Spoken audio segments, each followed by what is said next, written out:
नमस्कार दोस्तों, मेरा नाम है विमल सिंह। बालाजी स्टडी अड्डा में आपका स्वागत है। डीएलएड प्रथम और तृतीय सेमेस्टर दोनों ही सेमेस्टर के जो है वो पेपर हैं। तो आज के वीडियो में हम जो संस्कृत विषय है इसका जो आपका पूरा कोर्स है वो एक वीडियो में जो है वो प्रोवाइड करेंगे। और ये जो वीडियो होगा ये यदि आप पेपर से 1 घंटा पहले देख लेंगे तो सारी चीज़ें आपकी जो है वो रिवाइज हो जाएंगी। इससे पहले हमने थर्ड सेमेस्टर का ही जो फर्स्ट डिवीजन है आपका कंप्यूटर विषय का वो देखा था।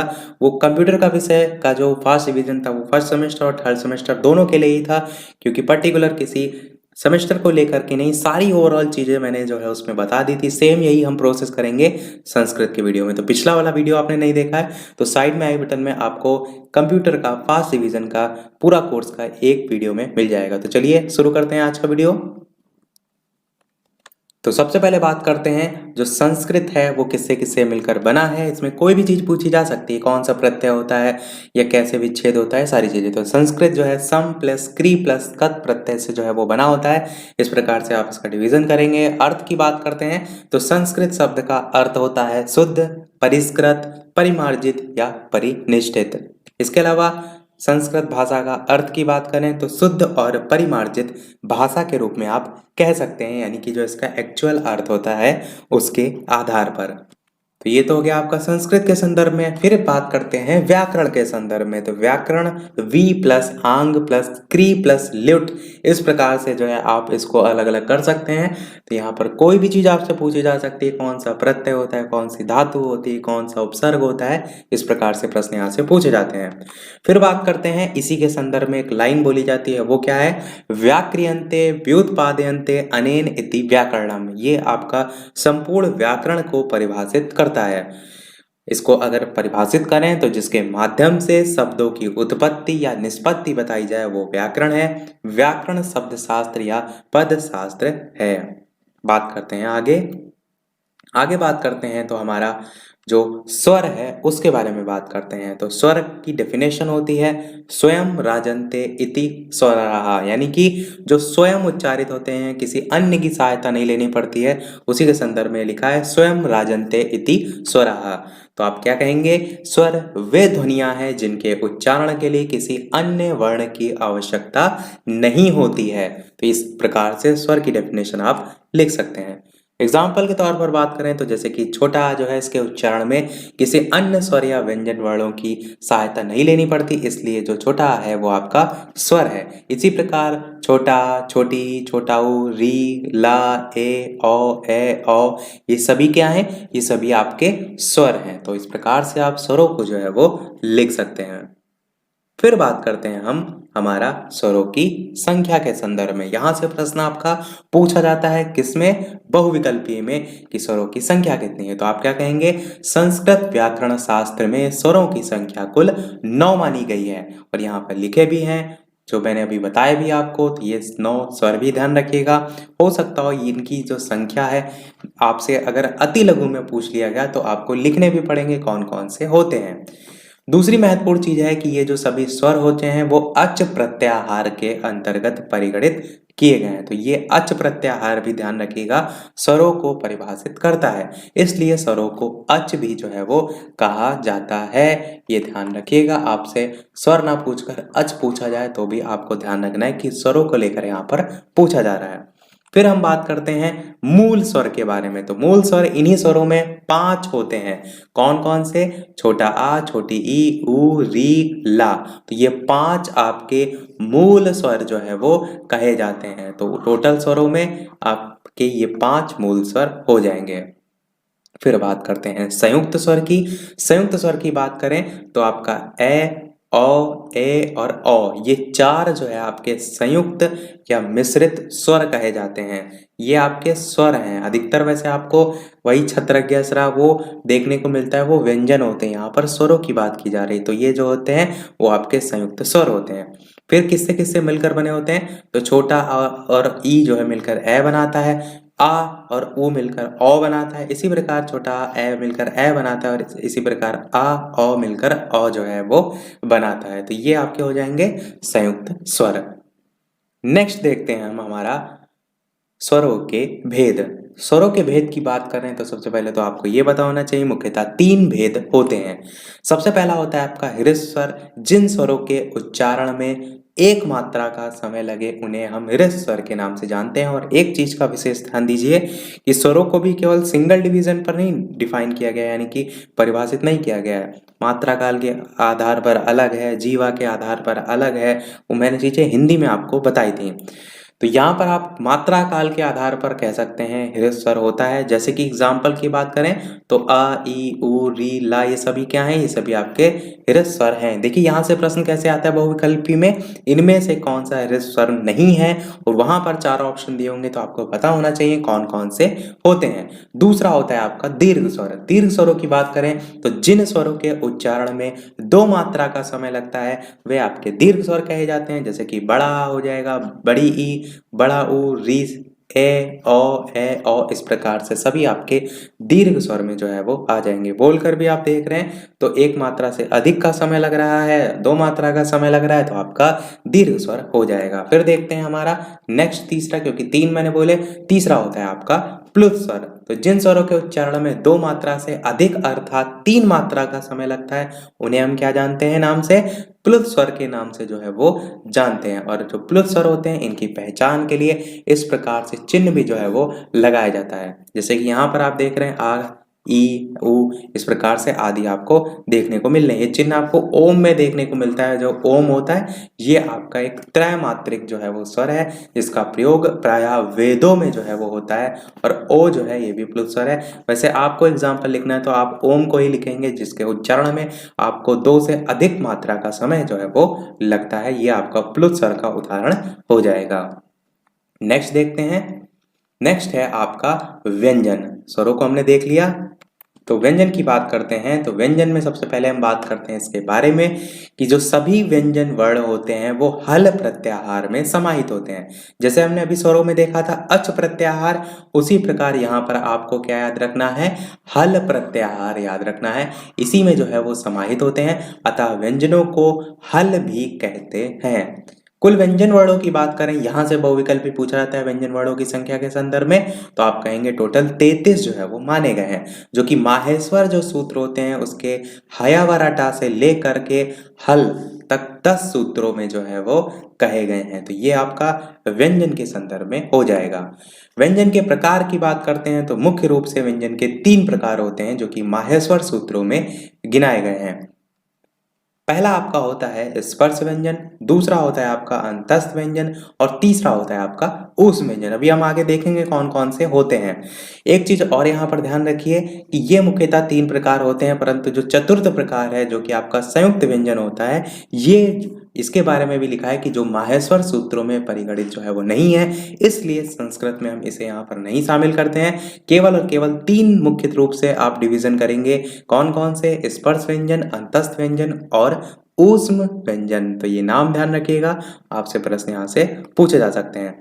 थोड़ा सा स्पर्श व्यंजन के बारे में जानते हैं आगे, और उसके बाद हम डिटेल में इनके जो पॉइंट है वो भी देख लेंगे। तो स्पर्श व्यंजन को एक बार देख लीजिए कि जिन वर्गों के उच्चारण में मुख के विभिन्न जो अवयव होते हैं या भाग होते हैं उनका स्पर्श होता है, उन्हें स्पर्श व्यंजन कहते हैं। इनकी संख्या की बात करें तो कुल 25 होती है। यहां से प्रश्न पूछा जाता है इनकी संख्या के संदर्भ में।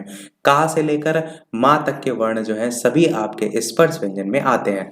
अब देखिए इस जो नीचे चार्ट बना है इससे समझिए। स्पर्श आप देख पा रहे हैं, इसमें आपका का वर्ग है, चा वर्ग है, टा वर्ग है, ता वर्ग है, पा वर्ग है, ये सभी आ रहे हैं। और इसमें का, खा, गा, घा, गा, एक में 5 है। इसी प्रकार 5 इंटू 5 करेंगे तो 25 हो जाएगा। तो यहीं से ही आपकी तो संख्या लिखी कि इनकी टोटल संख्या 25 होती है। तो इसका एक सूत्र भी होता है, और सूत्र होता है कादेव मावसाना स्पर्शा। स्पर्श व्यंजन को ये परिभाषित करता है। क्या होता है सूत्र? कादेव मावसाना स्पर्शा। ये आपका संस्कृत का सूत्र होता है। इसी प्रकार बात करते हैं अंतस्थ, जो स्टार्टिंग में हमने, मैं पीछे एक बार वीडियो फिर से दिखा देता हूं आपको। ये जो व्यंजन के 3 प्रकार बात करें, इसमें दूसरा प्रकार था अंतस्थ व्यंजन और तीसरा था ऊष्म व्यंजन। तो यही आपका है अंतस्थ जिसका जो सूत्र होता है वो होता है यण। ये यण क्या है? ये आपका प्रत्याहार है। जैसे मैंने ऊपर अभी अच बताया, हल बताया, उसी प्रकार अंतस्थ का जो है वो यण प्रत्याहार होता है। और अंतस्थ कौन से होते हैं? या, वा, रा, ला। ये जो है आपके 4 वर्ण हो जाएंगे अंतस्थ वर्ण में। इसका भी सूत्र होता है आपका अंतस्थ का यणो अंतस्था, इसका जो है वो सूत्र होता है। यणो अंतस्था इसका सूत्र होता है। इसी प्रकार बात करते हैं ऊष्म की, तो ऊष्म का प्रत्याहार क्या होता है? शल प्रत्याहार होता है। क्या प्रत्याहार होता है? शल प्रत्याहार होता है। और इसमें कौन कौन से वर्ण आते हैं? तो श, सा, सा, हा, इस प्रकार से ये चारों आते हैं। और इसका भी सूत्र होता है, वो होता है सल ऊष्माणा। क्या होता है? शल ऊष्माणा। ये तो है, हो जाएगा ऊष्म जो है व्यंजन का सूत्र। और जो नेक्स्ट है आपका संयुक्त व्यंजन, जो कि मैंने बताया आपको माहेश्वर सूत्र में परिगणित नहीं किए गए हैं, इसलिए इसमें प्रकार के अंतर्गत हम नहीं देखते हैं, पर आपको पता होना चाहिए होते कौन से हैं। तो छत्रज्ञा ये आपके होते हैं, और श्रा जो होता है उसे भी कहीं कहीं माना जाता है। तो ये आपके जो है वो हो जाएंगे। इसके अलावा वीडियो पसंद आ रहा हो तो सभी लोग वीडियो को लाइक अवश्य कर दीजिएगा। इस वीडियो को बनाने में बहुत सारी मैंने मेहनत लगाई है, केवल और केवल आपके लिए सारी मेहनत की है कि आपका अच्छे से अच्छा पेपर हो और आप अच्छे से अच्छी तैयारी के साथ जो है वो पेपर देने जाएं। तो आपके लिए सारी मेहनत है, तो आप सभी का एक लाइक तो वीडियो पर बनता ही है, ताकि मुझे भी अच्छा लगे कि मेरी मेहनत बेकार नहीं जा रही है। सभी लोग वीडियो को लाइक अवश्य कर दीजिएगा। बात करते हैं हमारे नेक्स्ट टॉपिक की। नेक्स्ट टॉपिक है आपका वर्ण के संदर्भ में। यहाँ से प्रश्न पूछे जाते हैं। तो वर्ण की बात करें तो स्टार्टिंग में मैंने बताया कि स्वर और व्यंजन 2 प्रकार से विभाजित किए गए हैं। अब इन स्वरों के विभाजन में आपको मैंने बताया ह्रस्व, दीर्घ, प्लुत, ये तीनों बताए। अब यहाँ पर जो एग्जाम्पल मैंने बताए थे उसको आप एक साथ देख लीजिए कि आते कौन कौन से हैं, जिससे क्या होता है जब प्रश्न में आता है तो आपको पहचानने में आसानी होती है। इसी प्रकार व्यंजन में स्पर्श में आपको बताया का से लेकर माँ तक, अंतस्थ भी मैंने बताया, ऊष्म भी बताया, और मिश्रित और संयुक्त भी जो है वो बताया। तो ये आपका एक वेरी शॉर्ट में जितनी भी चीजें हमने पीछे पढ़ी उसका रिवीजन आपका क्विक हो गया। अब बात करते हैं हमारे 14 माहेश्वर सूत्र यानी कि चतुर्दश माहेश्वर सूत्र के संदर्भ में। ये सूत्र आपको एज इट इज पूरे के पूरे रटे होने चाहिए। यहाँ से आपके प्रश्न सूत्रों के संदर्भ में भी आते हैं कि आप सूत्र लिखिए, दूसरी तरीके से यानी कि प्रत्याहार के संदर्भ में भी आते हैं प्रश्न, और भी अलग अलग तरीके से यहाँ से प्रश्न पूछे जा सकते हैं। तो ये आपको हर हाल में रटे होने चाहिए। अब सूत्र देख लीजिए यहाँ पर।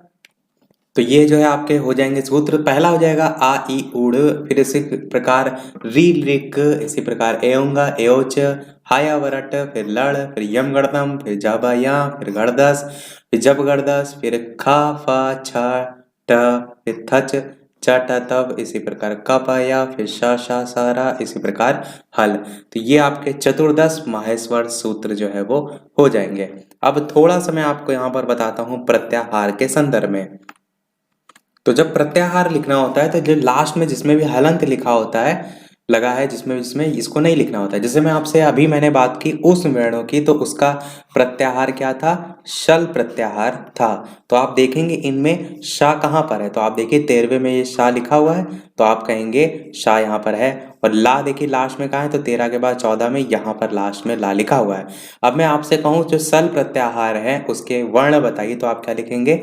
जहां से स्टार्ट हुआ है उसको तो लिखेंगे, साथ में आप उसके बाद वाला लिखेंगे शा, फिर उसके बाद वाला सा, पर जिसमें हलंत लगा हुआ है रा, ये आप नहीं लिखेंगे। और फिर नेक्स्ट 14 वाले में आएंगे तो हा लिखेंगे, और जब आपका शल प्रत्याहार पूछा गया था वो ला लास्ट वाला भी नहीं लिखेंगे। तो यानी हलंत वाले आपको नहीं लिखने हैं, और जहां से लेकर जहां तक पूछा गया वो लिखेंगे। तो शा शा सा हा, यही आपके 4 वर्ण होते हैं किसमें? उस वर्ण के, उस वर्ण में। तो यही सल प्रत्याहार उसको प्रदर्शित करता है। तो आपने समझा?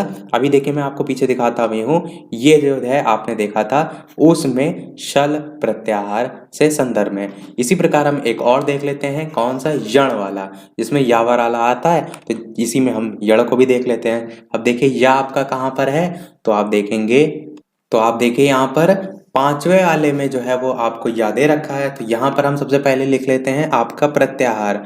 तो क्या मैंने बताया आपको? यण प्रत्याहार आपको लिखना है।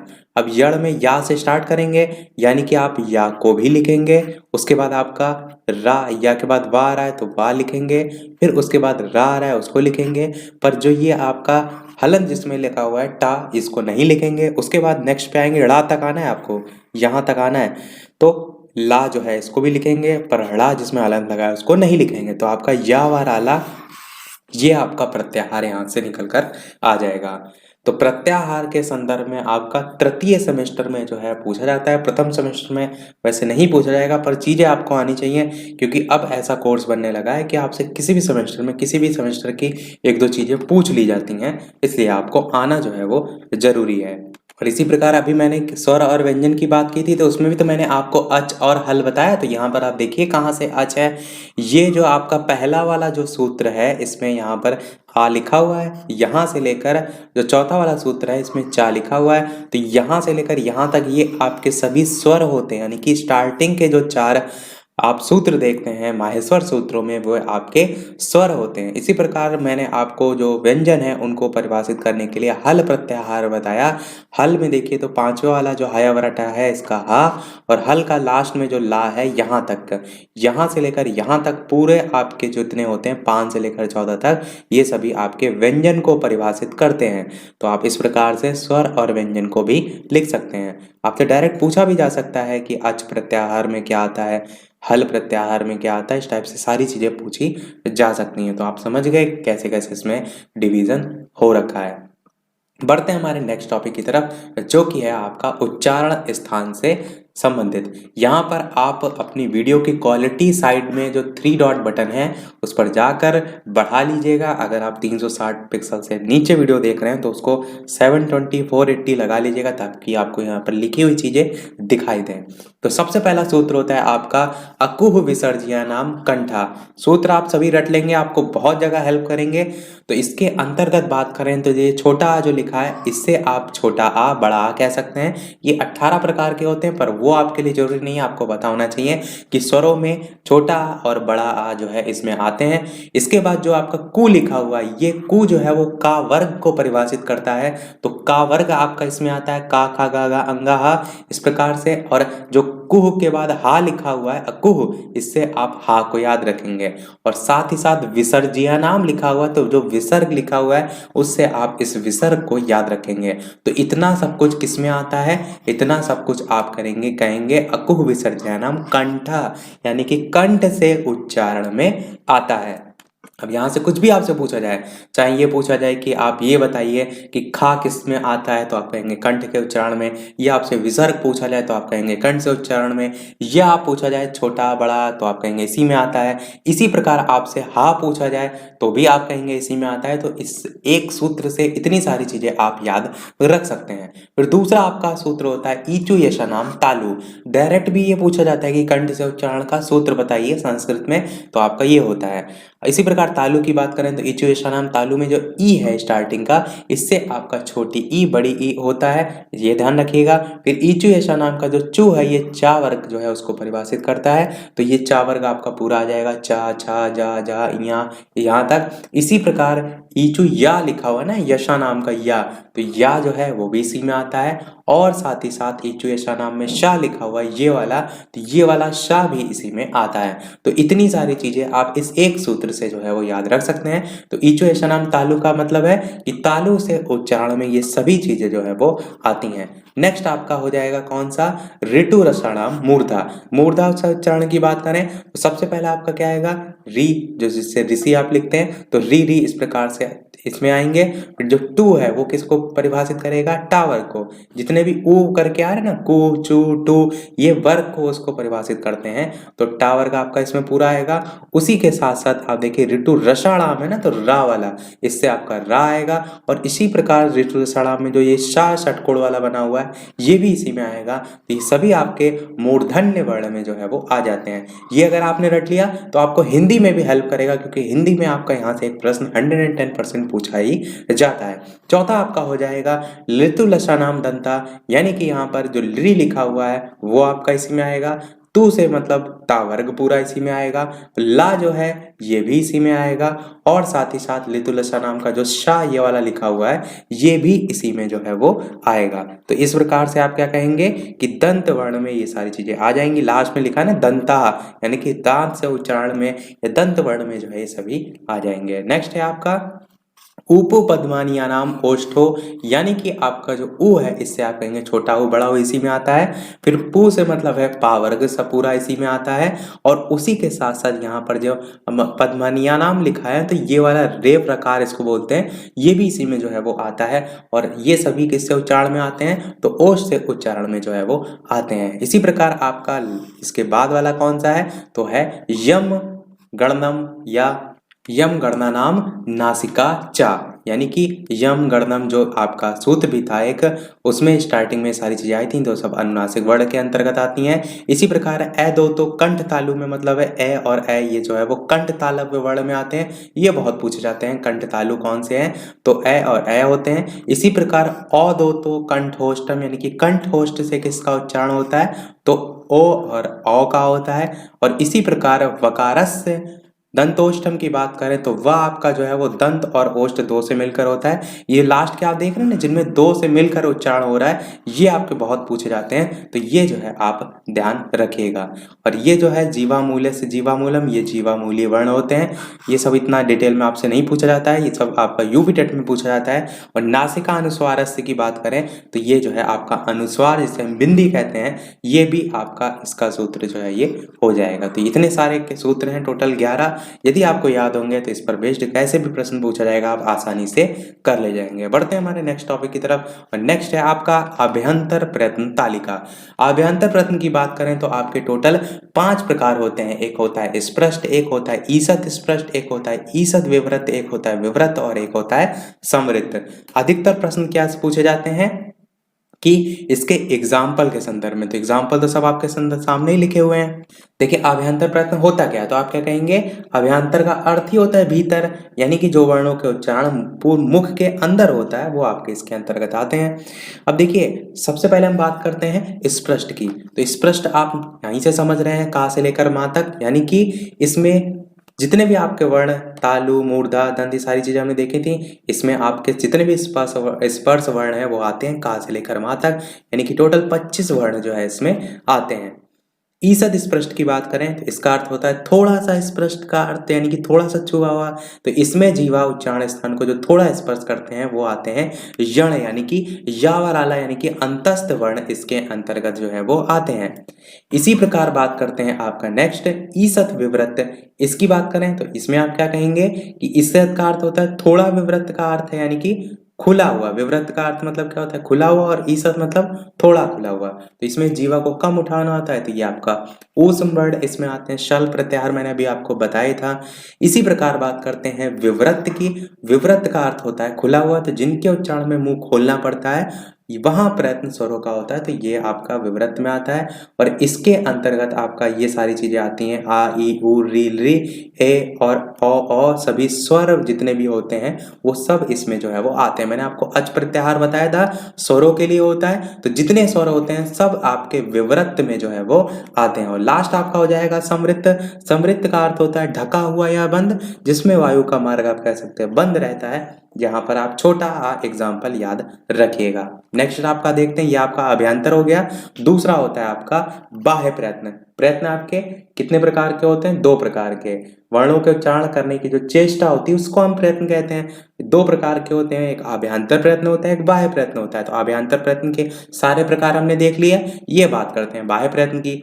बाह्य प्रयत्न की बात करें तो सबसे पहला आपका हो जाएगा विवार श्वास अघोष, दूसरा हो जाएगा संवार नाद घोष, तीसरा हो जाएगा अल्प प्राण, चौथा होगा महाप्राण, और पांचवा होगा उदात्त अनुदात्त स्वरित। तो ये आपके 5 प्रकार होते हैं। और एक चीज अवश्य ध्यान दीजिएगा कि जो बाह्य प्रयत्न है इनकी टोटल संख्या अगर पूछी जाए तो ये 5 नहीं होती है, इनकी टोटल संख्या आपकी 11 होती है, पर इनको एक साथ लिख दिया गया है। विवार श्वास अघोष ये देखिए एक साथ लिखा गया है। वैसे अगर टोटल संख्या की बात करें तो 11 होती है, ये ध्यान रखिएगा। अब यहाँ पर हम सबकी नहीं बात करेंगे, मेन आपको सबसे पहले अल्प प्राण महाप्राण पता होना चाहिए, जहां से प्रश्न आपसे सबसे ज्यादा पूछा जाता है। अल्प प्राण की बात करें तो अल्प जो है इसका मतलब क्या होता है, थोड़ा होता है। प्राण का अर्थ होता है वायु, यानी कि आपका अर्थ क्या निकलेगा, जिस वर्ण से बोलने के लिए भीतर से कम वायु फेंकनी पड़े उसे हम अल्प प्राण कहते हैं। और जो वर्ग आपके मैंने अभी बताए थे उसका पहला, उसके बाद तीसरा और उसके बाद 5वां, ये और साथ ही साथ आपका जो यण प्रत्याहार है यानी कि आपका यावराला, देखिए लास्ट में लिखा भी हुआ है, इसके अंतर्गत आप या इसको आप जो है वो अल्प प्राण के अंतर्गत जो है वो रखते हैं। तो ध्यान रखिएगा ये आपके अल्प प्राण होंगे। महाप्राण की बात करें तो 1 3 5 अगर आपका हो गया तो बचा कौन सा आपका दूसरा, चौथा बचा कौन कौन सा दूसरा और चौथा, और साथ ही साथ आपका शल प्रत्याहार, ये देखिए लास्ट में शा शा सा हा लिखा हुआ है, इससे भी आप समझ गए होंगे। और दूसरा चौथा तो आप देख रहे हैं दूसरे वर्ण के सभी खा छा सब लिखे हुए हैं, तो ये आपका महाप्राण में जो है वो आता है। इसी प्रकार बात करते हैं अघोष और घोष की। तो यहाँ पर भी आपको स्पष्ट हो रहा है, देखिए प्रत्याहार तो खर हस यहाँ पर सब लिखे हुए हैं, इसको भी आप याद रख सकते हैं। यहाँ पर खर प्रत्याहार होता है, यहाँ पर हस प्रत्याहार होता है। पर नॉर्मल आप देखिए अघोष में पहला और दूसरा जो वर्ग है उसका पहला और दूसरा वर्ण आ रहा है, इसी प्रकार बाकी तीसरा चौथा पांचवा घोष में आ रहा है। इसी प्रकार सब में ही आप देख रहे हैं, और शाह शाह ये आपका अघोष में आ रहा है और या वाला आपका घोष में आ रहा है। तो इतनी चीजें आपको बेसिक याद रखनी होती हैं अल्प्राण, महाप्राण, अघोष और घोष में। और चलिए इतनी सारी चीजें जान लेते हैं तो एक लाइन के बारे में भी जान लेते हैं, उदात्त अनुदात्त। देखिए उदात्त क्या होता है, मुख के भीतर जो कंठ तालु होता है उससे उच्चारण स्थान होता है, इसमें ऊर्ध्व भाग से बोले जाने वाले जो अच होते हैं उनकी उदात्त संज्ञा जो है वो होती है। अनुदात्त में क्या होता है, इसमें अगर बात करें तो कंठ तालु आदि उच्चारण स्थानों के निम्न भाग से उच्चारित की अनुदात्त संज्ञा होती है। यहाँ पर निम्न उसमें उच्च, और जो स्वरित होता है इसकी बात करें तो दोनों का समाहार जहां पर होता है वहां पर स्वरित जो है आपका हो जाता है, या स्वरित संज्ञा जो है वो होती है। बढ़ते हैं हमारे नेक्स्ट टॉपिक की तरफ। नेक्स्ट टॉपिक है आपका संधियों के संदर्भ में। स्वर संधि यहाँ पर सबसे पहले है, तो स्वर संधि में सबसे पहली संधि है आपकी यण संधि। यण संधि का सूत्र होता है इको यणचि। सूत्र आपको याद होना चाहिए, और एक चाहे तो आप एग्जाम्पल भी याद रख सकते हैं। इको यणचि का यहाँ पर सूत्र का अर्थ बताया गया है, इसको इतनी आवश्यकता आपको नहीं है। आपको मेन ध्यान रखना है एग्जाम्पल, यद्यपि हो गया, मध्वरी हो गया, पित्रादेश है, लाकृति है, कोई 1 से 2 एग्जाम्पल ध्यान रखिएगा, आपको पहचानने में भी हेल्प करेगा। और साथ ही साथ यदि आएगा प्रश्न तो एग्जाम्पल भी आप वहां पर लिख सकते हैं। दूसरा आपका हो जाएगा स्वर में अयादि संधि। स्वर संधि में दूसरा आपका है अयादि संधि, जिसका सूत्र होता है एचो अय वाय वाह। सूत्र डायरेक्ट पूछ लिया जाता है तो सूत्र तो आपको हर हाल में याद करना है। अयादि संधि का सूत्र हो जाएगा, और उदाहरण इसका होता है नयनम, पवनाहा, नायकाहा, पावकाहा। इस प्रकार से इसके सूत्र जो है वो हो जाएंगे, इसके उदाहरण जो है वो हो जाएंगे। सूत्र तो आपका एचो अय वाय वाह हो जाएगा।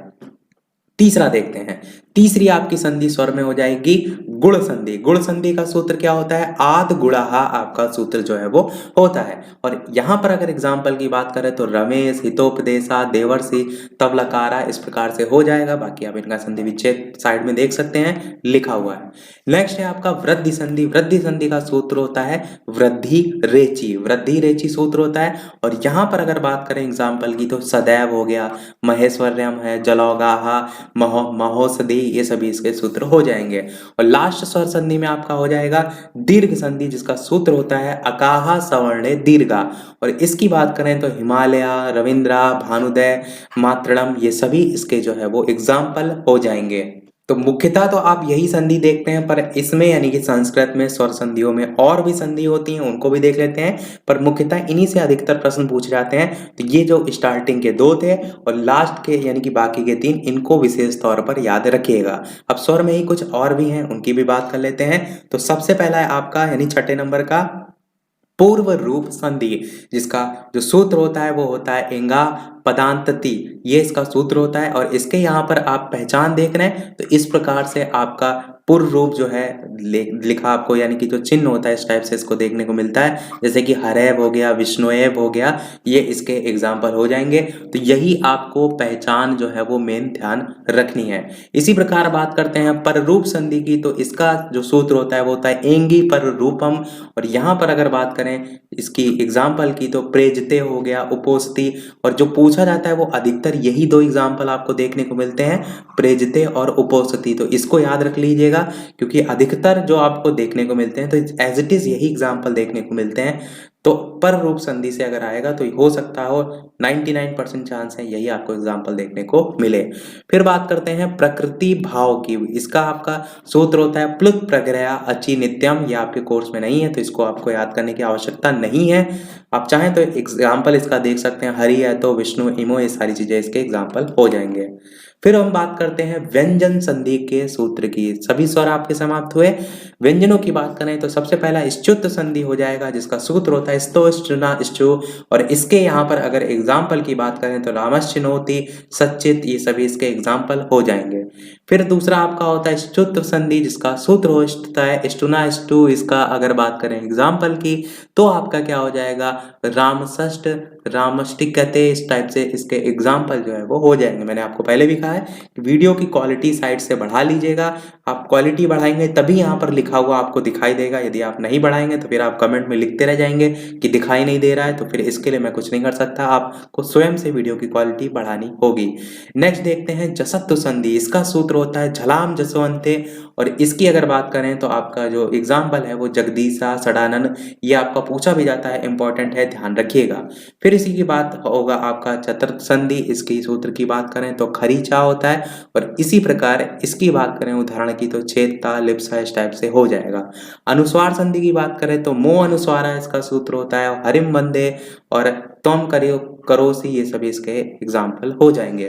फिर होता है तोरली संधि। इसका संधि सूत्र होता है तोरली। इसमें उल्लेखा तल्लीना ये सभी उदाहरण हो जाते हैं। परसवर्णा संधि की बात करें तो अनुस्वार से यही परसवर्णा, ये संधि सूत्र है। इसमें गंगा मंचा ये सभी हो जाएंगे।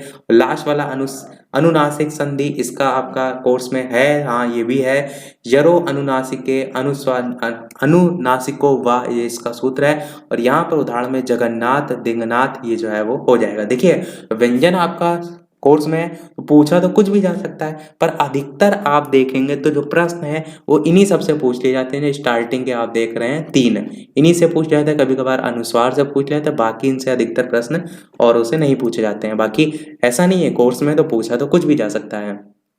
नेक्स्ट की बात करते हैं संस्कृत की गिनतियां। तो संस्कृत की गिनतियां आपको बिल्कुल रटी होनी चाहिए। यहाँ से आपका 100% एक प्रश्न हर साल पूछा जाता है और कई लोग वही गलत कर देते हैं। तो संस्कृत की गिनतियां बिल्कुल ना गलत कीजिएगा। यहाँ पर 1 से लेकर 20 तक गिनतियां लिखी हुई हैं और नेक्स्ट पेज पर 20 के आगे गिनतियां आप देखेंगे 21 से लेकर के 40 तक लिखी हुई हैं। फिर 40 के बाद की जो गिनतियां हैं वो इस साइड 20 से लिखी हैं, 41 से लेकर के 60 तक। और उसके बाद आप देखेंगे तो 61 से लेकर के आपकी 80 तक यहाँ पर गिनतियां लिखी हुई हैं। फिर 80 के बाद 81 से संख्या यहाँ से स्टार्ट है और यहाँ तक आपकी 100 तक जो है वो संख्या दे रखी है। तो मेन आपको क्या ध्यान रखना है, 1 से लेकर 10 तक ध्यान रखना है। उसके बाद ये ध्यान रखना है 19 और 20 को क्या कहा जाता है, नवदस और विंशति, क्योंकि अधिकतर प्रश्न यहीं से आते हैं। फिर इसी प्रकार अगर बात करें आगे अगर आप देखेंगे तो यहाँ पर 29 और 30 को क्या कहा जाता है, 29 को नवविंशति और 30 को त्रिंशत। इसी प्रकार 39 को ध्यान रखिए। जो 1 से अधिक नाम होते हैं ये तो आपको हर हाल में ध्यान रखना है।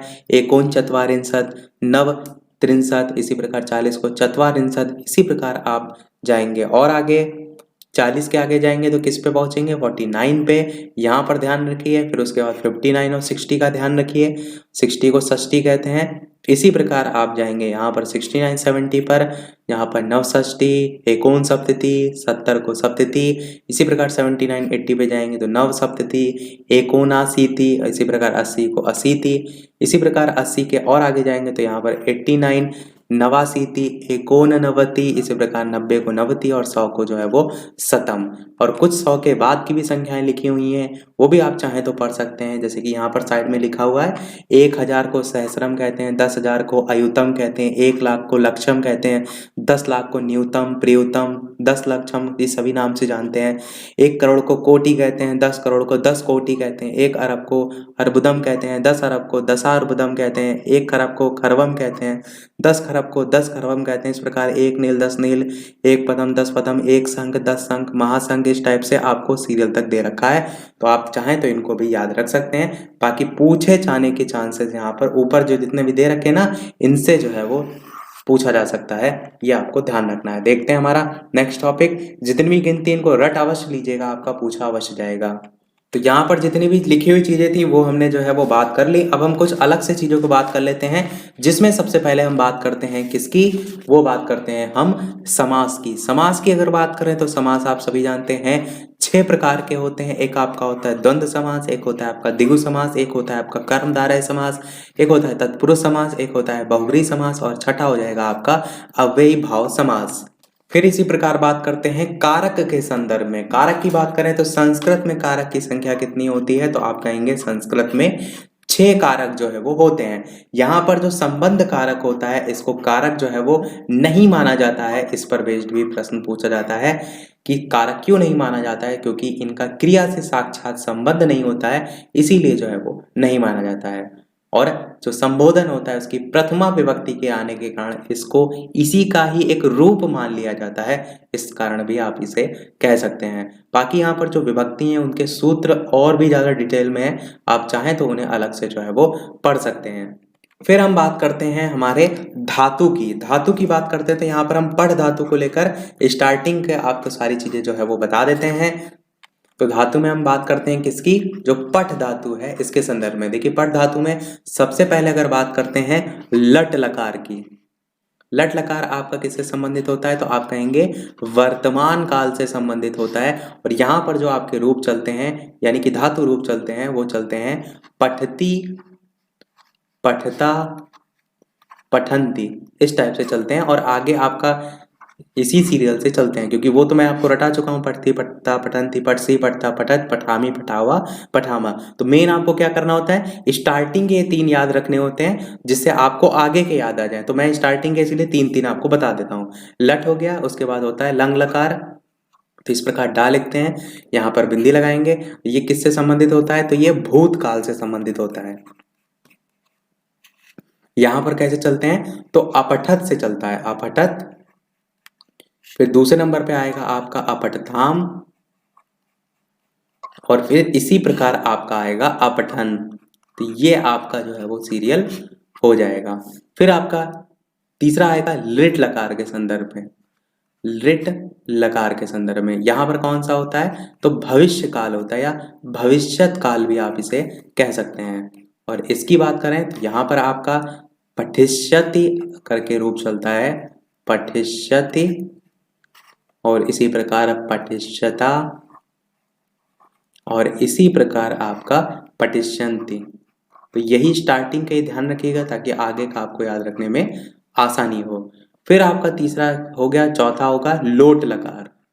लोट की बात करें तो यह आपका आज्ञावाचक अर्थ में आता है, और यहाँ पर आपका जो रूप चलेगा धातु रूप वो चलेगा पठतु, पठताम और पठंतु, इस प्रकार से जो है आपका चलेगा।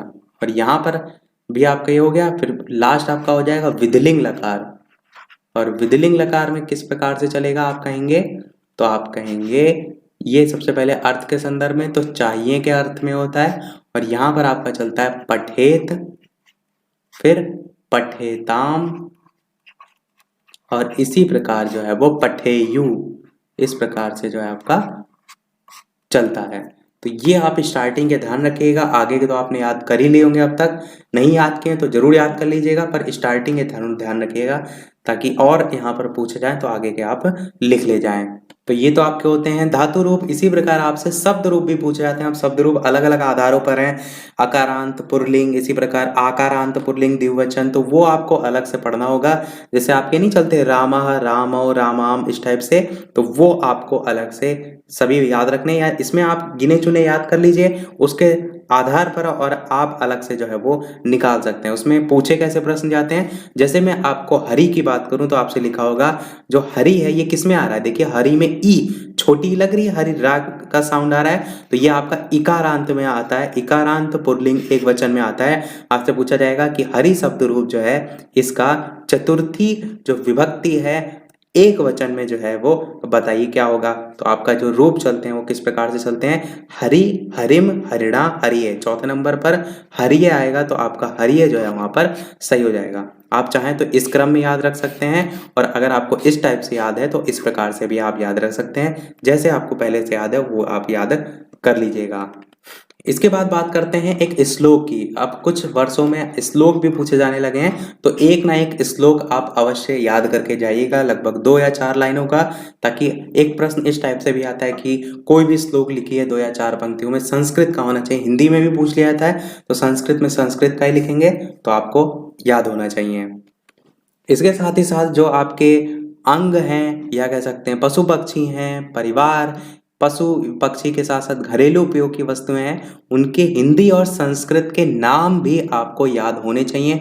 आपसे प्रश्न वहां से भी पूछे जा सकते हैं। जैसे मैं आपसे कहूं कि आप किन्हीं 4 जो शरीर के अंग हैं उनके नाम जो है वो संस्कृत में लिखिए, तो आपको पता होना चाहिए। जैसे कि आपका आंत हो गया, तो उसे हम संस्कृत में अंतरम कहते हैं। तो इस प्रकार से आपको लगभग 2 से 4 सभी चीज़ों को जो है वो याद रखना होगा। इसी प्रकार जैसे अंगुली होता है तो अंगुली करके कहते हैं, अंगूठा अंगुष्ठम करके कहते हैं, ओठ को ओष्ठाहा कहते हैं। तो ये सभी आपको संस्कृत और हिंदी के नाम भी पता होना चाहिए। कई बार इस प्रकार से भी प्रश्न पूछा जाता है कि किन्हीं 4 के नाम लिखिए, और कई बार क्या होता है डायरेक्ट नाम लिखा होता है और आपको बताना होता है उसे हिंदी में क्या कहना है, या आपका हिंदी का नाम लिखा होता है उसे संस्कृत में पूछ लिया जाता है क्या जो है उसे कहना है। तो इस प्रकार से आपके प्रश्न पूछे जा सकते हैं। तो लगभग सारी चीजें हमने बात कर ली। अब एक प्रश्न हम आपसे भी पूछेंगे, जैसे कि सभी वीडियो में हम आपसे एक ना एक प्रश्न पूछते हैं, पर वो प्रश्न पूछने से पहले वीडियो अभी तक आपने लाइक ना किया हो तो सभी लोग वीडियो को लाइक अवश्य कर दीजिएगा। हम बैक टू बैक आपके लिए जुटे हुए हैं, तो आप सभी का वीडियो पर एक लाइक तो बनता ही है। इतनी सारी मेहनत की हमने, इतनी सारी अच्छी इंफॉर्मेशन दी, तो सभी लोग वीडियो को लाइक अवश्य कर दीजिएगा। चैनल पर नए हो तो सब्सक्राइब करके भी अवश्य जुड़ जाइएगा। और साथ ही साथ जब भी आपका पेपर होगा, जिस भी सब्जेक्ट का आप पेपर देंगे, आप अपना पेपर फोटो खींच के उसी समय उसी दिन जो है वो मुझे भी सेंड कर दीजिएगा। उसके लिए आप बालाजी स्टडी अड्डा फेसबुक पर जो है वो सर्च कर सकते हैं, वहाँ पर आपको मेरे नाम से आईडी मिल जाएगी। वहाँ पर आप अपना पेपर की फोटो पीडीएफ जो भेज सकते हो वहाँ पर वो भेज दीजिएगा, ताकि मैं आपको जल्द से जल्द जिस भी दिन आपका पेपर हो उसका सॉल्यूशन जो है वो करा सकूं। तो सभी लोग जुड़ जाइएगा। मैं आपको लिंक भी फेसबुक की दे दूंगा, बाकी आप बालाजी स्टडी अड्डा फेसबुक पर सर्च करेंगे आपको मिल जाएगा। दूसरा तरीका एक ये भी हो सकता है कि आप जो अपना गूगल ड्राइव है वहां पर अपना पेपर अपलोड कर दीजिए, और उसकी जो लिंक है उसको कमेंट में जो है वो टाइप करके आप भेज सकते हैं मुझे, तो मैं वहां से भी डाउनलोड कर लूंगा। तो जैसे भी जो आपको सूटेबल लगे पेपर आप मुझ तक पहुंचा दीजिएगा, बाकी सॉल्यूशन मैं आपको जल्दी से जल्दी प्रोवाइड करा दूंगा। अब बात करते हैं वो प्रश्न, जैसे कि सभी वीडियो में हम आपसे एक ना एक प्रश्न पूछते हैं। तो इस वीडियो का प्रश्न आपके लिए यह है कि प्रत्याहार मैंने आपको बताया, पर प्रत्याहार की संख्या शायद मैंने आपको नहीं बताई, इसीलिए मैं पूछ रहा हूं कि प्रत्याहार की संख्या कुल कितनी होती है। 4 ऑप्शन भी मैं यहाँ पर दे देता हूँ।